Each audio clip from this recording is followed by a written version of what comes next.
എല്ലാ പ്രേക്ഷകർക്കും master for you Malayalam YouTube ചാനലിലേക്ക് സ്വാഗതം. ഇന്നത്തെ വീഡിയോ എന്ന് പറയുന്നത് ഇഷ്ട വ്യക്തിയെ ഓർത്ത് ആദ്യം കാണുന്ന ഒരു ഫയൽ തിരഞ്ഞെടുക്കുക. നിങ്ങളുടെ മനസ്സിലുള്ള ഈ ആഗ്രഹം സാധിക്കുമോ എന്ന് നമുക്ക് നോക്കാം. ഏതായാലും വീഡിയോയിലേക്ക് എല്ലാവർക്കും സ്വാഗതം. നിങ്ങൾക്കെല്ലാവർക്കും ഈ വീഡിയോ ഇഷ്ടപ്പെടുമെന്ന് വിചാരിക്കുന്നു. ഇഷ്ടപ്പെട്ടാൽ ലൈക്ക് ചെയ്യുക, ഷെയർ ചെയ്യുക, കൂടാതെ ചാനൽ സബ്സ്ക്രൈബ് ചെയ്യുക. ആദ്യമായിട്ട് ഒന്നാമത്തെ ഫയലായ കുത്താൻ ഊന്നി നിൽക്കുന്ന കാളയുടെ ചിത്രമാണ് നിങ്ങൾ തിരഞ്ഞെടുത്തതെങ്കിൽ നിങ്ങളെക്കുറിച്ചാണ് ആദ്യം പറയുന്നത്. നിങ്ങളുടെ മനസ്സിൽ തീർച്ചയായിട്ടും ഒരു ആഗ്രഹമുണ്ട്. ആ ആഗ്രഹം നിങ്ങൾക്ക് സാധിക്കുമോ എന്നുള്ളതാണ്. നിങ്ങൾ സ്വതവേ ശാന്ത സ്വഭാവത്തിലുള്ളൊരു വ്യക്തിയാണ്. എന്ത് ആര് പറഞ്ഞാലും, എന്ത് ആര് നിങ്ങൾക്ക് ഇഷ്ടപ്പെടാത്തത് പറഞ്ഞാലും, എന്ത് പ്രവൃത്തി ആരിൽ നിന്നുണ്ടായാലും സ്വതവേ നിങ്ങൾ ശാന്തമായി അതിനോട് പ്രതികരിക്കുന്നൊരു വ്യക്തിയാണ്. വലിയ രീതിയിലുള്ള വഴക്കോ വക്കാണമോ ഒച്ചപ്പാടും ബഹളമോ ഒന്നും നിങ്ങൾ സാധാരണഗതിയിൽ ഉണ്ടാക്കാറില്ല. എല്ലാം സഹിച്ചുകൊണ്ട് ജീവിതത്തിൻ്റെ പച്ചയായ യാഥാർത്ഥ്യങ്ങളെല്ലാം ഉൾക്കൊണ്ടുകൊണ്ടാണ് നിങ്ങൾ പോകാറ്. ആരെങ്കിലും നിങ്ങളോട് വൈര്യം കാണിച്ചാലും ക്രോധം കാണിച്ചാലും അതിനെയൊക്കെ തന്മയത്വത്തോടെ നേരിടുന്ന ഒരു ശൈലിയാണ് നിങ്ങൾക്ക്. എപ്പോഴും ക്ഷമിക്കാനാണ് നിങ്ങളെല്ലാവരോടും പറയാറ്. കാരണം ക്ഷമയിലൂടെ അല്ലെങ്കിൽ ക്ഷമ കാണിക്കുന്നതിലൂടെ ജീവിതത്തിൽ വിജയങ്ങൾ ഉണ്ടാക്കാനായിട്ട് നിങ്ങൾക്ക് സാധിക്കും. ക്ഷമിക്കുന്ന ഒരു വ്യക്തി ജീവിതത്തിൽ വിജയിക്കുന്നത് പോലെ തന്നെ നിങ്ങൾക്ക് ജീവിതത്തിൽ വിജയം ഉണ്ടാക്കാൻ സാധിക്കും. കാരണം നിങ്ങളുടെ ഒരു ശൈലി അത് തന്നെയാണ്. പക്ഷേ ഒരുപാട് കാലങ്ങളിൽ നിങ്ങൾ ആ ശൈലി പിന്തുടരുകയും ആ ശൈലി നിങ്ങളുടെ ഒരു ശൈലിയായി മാറുകയും ചെയ്തു. ക്രോധം, വഴക്ക് ഇവ ഉള്ള ഒരു വ്യക്തിയെ അല്ല നിങ്ങൾ. ലോകം അത് അടുത്തറിയുകയും മനസ്സിലാക്കുകയും ചെയ്തു. നിങ്ങളെക്കുറിച്ച് അറിഞ്ഞവരും നിങ്ങളെക്കുറിച്ച് മനസ്സിലാക്കിയവരും നിങ്ങളെക്കുറിച്ച് എല്ലാം ബോധ്യപ്പെട്ടവരും ഒക്കെ നിങ്ങളോട് പറഞ്ഞത് ക്ഷമയുടെ കാര്യങ്ങളാണ്. പക്ഷേ ചില സമയത്ത് നിങ്ങളുടെ മനസ്സിൻ്റെ പിടി വിട്ടുപോകുന്ന അവസ്ഥ ഉണ്ടാവും. ചില സമയത്ത് നിങ്ങൾക്ക് പരാജയം സംഭവിക്കും നിങ്ങളുടെ മനസ്സിനെ പിടിച്ചു നിർത്താൻ.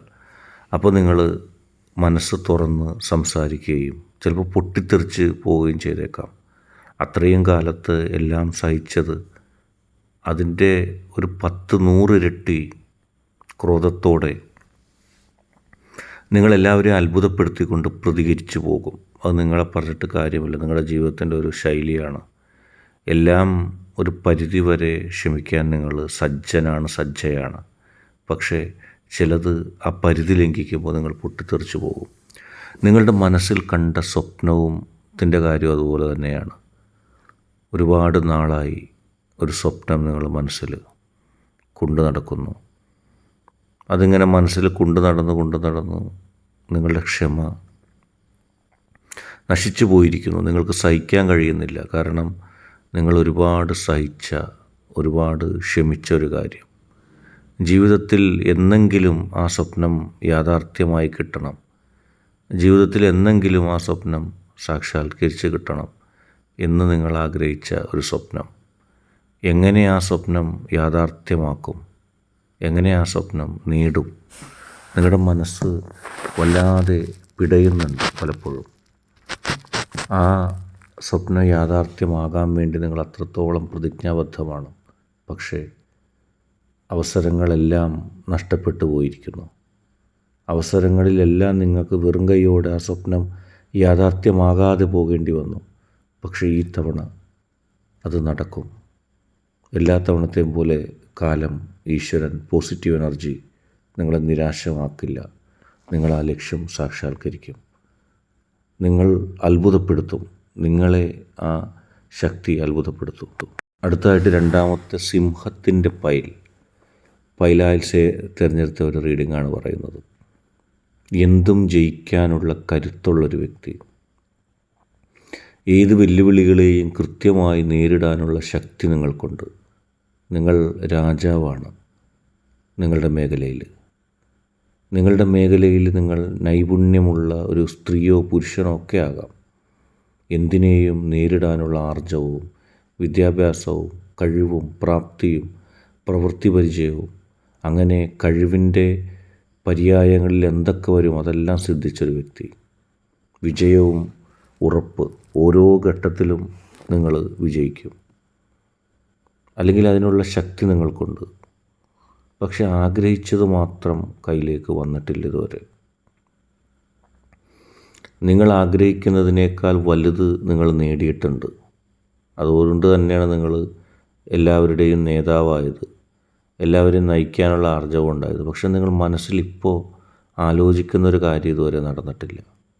അതിനേക്കാൾ വലുത് പലതും നേടാനുള്ള ശക്തിയും അതിനേക്കാൾ വലുത് നേടിയെടുക്കാനുള്ള കരുത്തൊക്കെ നിങ്ങൾക്കുണ്ട്. പക്ഷെ ആഗ്രഹിക്കുന്ന ആ ചെറിയ കാര്യം, താരതമ്യേന ചെറുതായിട്ടുള്ളൊരു കാര്യം, നിങ്ങളെ സംബന്ധിച്ച് മനസ്സിൻ്റെ ഉള്ളിൽ വലുതായിട്ടുള്ളൊരു കാര്യം, അത് എങ്ങനെ സാധിച്ചെടുക്കും? പല വഴികളും തേടിയിട്ടും അതിനേക്കാൾ വലുത് നടക്കുമ്പോഴും ഇത് നടക്കുന്നില്ല.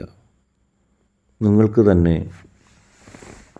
നിരാശ തോന്നിയിട്ടുണ്ട്. ഞാനിങ്ങനെ എൻ്റെ ആഗ്രഹം എന്തുകൊണ്ട് സാധിക്കുന്നില്ല? ചിലർ എന്നെ അവഗണിക്കുന്നത് കൊണ്ടാണോ? ചിലർ എൻ്റെ ശൈലി ഇഷ്ടപ്പെടാത്തത് കൊണ്ടാണോ? ചിലർ എന്നെ ഒതുക്കാൻ നോക്കുന്നത് കൊണ്ടാണോ? അല്ലെങ്കിൽ ഈശ്വരൻ്റെ വിധി എന്താണ്? സർവേശ്വരൻ ഞാൻ ആ കാര്യം നേടുന്നതിൽ നിന്ന് എന്നെ പിന്നോട്ടടിക്കുകയാണോ? ഇല്ല, അതൊരു പരീക്ഷണഘട്ടമായിരുന്നു. തീർച്ചയായിട്ടും ആ പരീക്ഷണഘട്ടം കഴിയുന്നു. ആ ചെറിയ കാര്യം അനായാസേന നിങ്ങൾക്ക് നേടിയെടുക്കാൻ സാധിക്കും ഇത്തവണ. ഇതിനു മുൻപേ നിങ്ങൾ അതിന് പ്രാപ്തയാക്കാനോ നിങ്ങളുടെ ശക്തിക്ക് കഴിവുണ്ടായിരുന്നു. പക്ഷേ നിങ്ങൾക്കതിപ്പോൾ സംഭവിക്കുമ്പോഴാണ് നിങ്ങൾക്ക് കൂടുതൽ മെച്ചമുണ്ടാകുന്നത്. ഇപ്പോൾ സംഭവിക്കുമ്പോഴാണ് നിങ്ങൾ പരമാവധി വിജയിക്കുന്നത്. ഇപ്പോൾ സംഭവിക്കുന്നത് കൊണ്ട് നിങ്ങൾക്ക് മുന്നേറ്റം ഉണ്ടാകും. അത് മുൻപ് സംഭവിച്ചിരുന്നെങ്കിൽ അതിൻ്റെ ഊഷ്മളത ഇത്രയും വരില്ലായിരുന്നു. അത് യാഥാർത്ഥ്യമാക്കുമ്പോൾ നിങ്ങൾക്ക് ചില നഷ്ടങ്ങളുണ്ടാകുമായിരുന്നു. പക്ഷേ ഇനി അതിനെക്കുറിച്ച് നിങ്ങൾ ആലോചിക്കേണ്ട. ഏറ്റവും ഉദാത്തമായ സമയത്ത് അതിനു മുൻപേ നടന്നിരുന്നെങ്കിൽ ഇത്രയും സന്തോഷം നിങ്ങളുടെ മനസ്സിലേക്ക് വരികയില്ലായിരുന്നു. ഈശ്വരൻ എല്ലാ അർത്ഥത്തിലും നിങ്ങളെ സഹായിക്കാൻ തയ്യാറാകുന്നു. ഈശ്വരനറിയാം നിങ്ങളുടെ മനസ്സിൻ്റെ ശുദ്ധത. എല്ലാം ഉള്ളപ്പോഴും ദുഃഖിച്ചാണ് നിങ്ങൾ ജീവിക്കുന്നത്. എല്ലാം നേടിയപ്പോഴും മനസ്സിൽ ചില വിഷമങ്ങളുണ്ട്. എല്ലാം മാറും. എല്ലാ കാര്യങ്ങളും നിങ്ങൾ വിചാരിക്കുന്നൊരു തലത്തിലേക്ക് വരും. നിങ്ങളുടെ ശക്തിയും ബുദ്ധിയും മനസാന്നിധ്യവും കരുത്തും കാരുണ്യവും നന്മയും അനുഗ്രഹങ്ങളും എല്ലാം ഒരുമിച്ച് വരുന്നു. മുൻപ് നേടാതെ പോയതിനെക്കുറിച്ച് നിങ്ങൾ ദുഃഖിക്കേണ്ട. ഇപ്പോൾ നേടിക്കഴിയുമ്പോൾ നിങ്ങൾക്ക് കിട്ടുന്ന ആത്മസുഖം നിങ്ങളോട് അതിനുത്തരം നൽകും. അന്ന് ലഭിക്കാതെ പോയത് എത്ര നന്നായിരുന്നു, ഇന്ന് കിട്ടിയപ്പോഴാണ് ഏറ്റവും ഉദാത്തമായ രീതിയിൽ ഏറ്റവും ഭദ്രമായ കൈകളിൽ അതെത്തിയത്. അത് നിങ്ങൾ ആസ്വദിക്കുക, സന്തോഷിക്കുക. ഇന്നത്തെ വീഡിയോ നിങ്ങൾക്കെല്ലാവർക്കും ഇഷ്ടപ്പെട്ടു എന്ന് കരുതുന്നു. വീഡിയോ ഇഷ്ടപ്പെട്ടാൽ ലൈക്ക് ചെയ്യുക, ഷെയർ ചെയ്യുക, കൂടാതെ ചാനൽ സബ്സ്ക്രൈബ് ചെയ്യുക. നിങ്ങൾ നൽകുന്ന പിന്തുണയാണ് കൂടുതൽ വീഡിയോകൾക്ക് പ്രചോദനമാവുന്നത്. അതുകൊണ്ട് തന്നെ ഈ ചാനലിലെ വീഡിയോസ് ഇഷ്ടപ്പെട്ടാൽ ലൈക്ക് ചെയ്യുക, ഷെയർ ചെയ്യുക, കൂടാതെ ചാനൽ സബ്സ്ക്രൈബ് ചെയ്യുക.